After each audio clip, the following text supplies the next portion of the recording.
So box office is a big thing when it comes to a movie. A film can get a 95 on Rotten Tomatoes, or in the case of something like Blade Runner 2049, a very high and fresh rating, but if the box office doesn't deliver, then the franchise is more or less dead and the movie is considered a flop, despite being what I would call a masterpiece. Of course, that's all personal opinion. I know many people don't like Blade Runner 2049. I've talked to plenty of people that certainly don't, but in my opinion, it's one of those films that will withstand the test of time, much like the original Blade Runner. And of course, I had to bring that up because there's certain films out there that come out that are, by the look of it, meant to break this giant threshold. They're meant to make money, and they're meant to be this big giant hit that nobody saw coming. And when you look at it that way, you go, okay, well, I know a few of those from the last decade right off the top of my head. Star Wars The Force Awakens naturally had to be one of those. Batman vs. Superman and Justice League both were positioned as this type of movie by Warner Brothers, and neither one delivered. And then there's those, I guess, best way to call them is shocking films that really pull out ahead. Some of these being Fast and Furious 7, and of course, Marvel's The Avengers and Avengers Age of Ultron. Age of Ultron, not so much as a surprise that broke and came almost close to the original Avengers, but the original Avengers was meant to, and they were targeting only $800 million in the long run of the film. And then of course it went on and made $1.5 billion.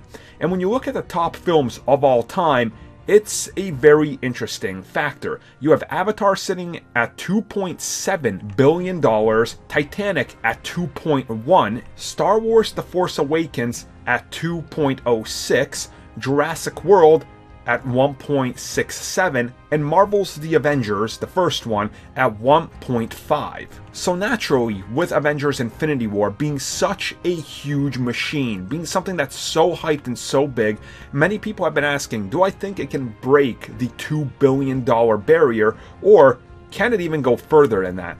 And my honest thinking on this is, I don't think it can. Now I know I'm going to get a ton of hate in the comments, and trust me guys, you guys know me. You guys know how much I love Marvel and the MCU and all the characters in this. I mean, just look at online how people, yeah.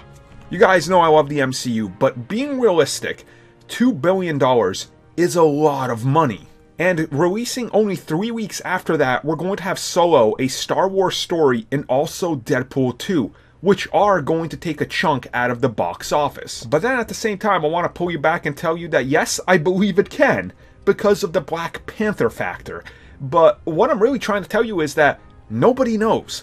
There is no certain way to say yes or no for this movie, because you can't predict the Marvel Cinematic Universe anymore.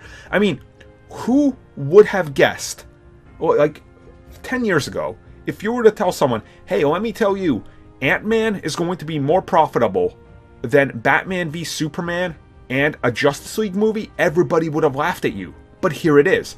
If I would have told you that Black Panther was going to be this movie that literally explodes out of the box office gate and is so unstoppable that it breaks record after record, you probably would have looked at me and been like, yeah, okay, why don't you just go sit down, crazy grandpa, take your wolf pills, okay? That's what everybody would have said. And that's the crazy thing. So, I personally don't think, just due to how much competition and how stacked this spring is, that Infinity War is going to break $2 billion. But at the same time, a part of me thinks it could because of that unknown big question mark and unknown factor. So, I guess we're going to know probably after the second weekend, and depending on how good it holds. And that's really the big thing. You guys, let me know your thoughts on this. What are your thoughts, and do you think it will break $2 billion?